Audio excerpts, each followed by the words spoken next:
ভেনেজুয়েলার রাজনীতির অশান্তির রানী মারিয়া করিনা মাচাডো যদিও ইউরোপ এবং আমেরিকাকে তেল মেরে নোবেল শান্তি পুরস্কার জিতে নিয়েছেন, কিন্তু ভেনেজুয়েলায় বর্তমানে নিকোলাস মাদুরোকে উৎখাত করতে পারলেও ভেনেজুয়েলার রাষ্ট্রপতি তিনি কোনোভাবে হতে পারছেন না। ডোনাল্ড ট্রাম্পকে গডফাদার মেনে ডোনাল্ড ট্রাম্পকে নোবেল শান্তি পুরস্কার উৎসর্গ করে দিয়েও মাচাডোর স্বপ্ন পূরণ হচ্ছে না, কারণ দেশের মানুষ মনে করে এই মারিয়া করিনা মাচাডো ভেনেজুয়েলার শত্রু, আমেরিকার বন্ধু, সাম্রাজ্যবাদী আগ্রাসী আমেরিকার রাষ্ট্রকে ভেনেজুয়েলার সম্পত্তিকে তুলে দিতে চায় এই মাচাডো। তাই যখন মাদুরো আমেরিকার হাতে কিডন্যাপড হয়ে আছেন তখন দেশে ফিরে তিনি চাইছিলেন রাষ্ট্রপতি হতে, কিন্তু তখন দেশের মানুষ রুখে দাঁড়িয়েছে।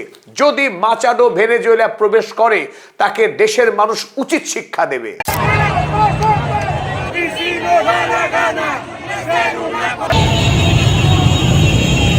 তাই এবার ডোনাল্ড ট্রাম্প নিজেই বলছেন মাচাডোকে তিনি আর পুতুল রাষ্ট্রপতি বানাতে পারবেন না। মাচাডো দেশের রাষ্ট্রপতি হওয়ার যোগ্য নয়। অগত্যা ডেলসি রড্রিগেজকে ভেনেজুয়েলার রাষ্ট্রপতি হিসেবে মেনে নিতে বাধ্য হচ্ছেন ডোনাল্ড ট্রাম্প।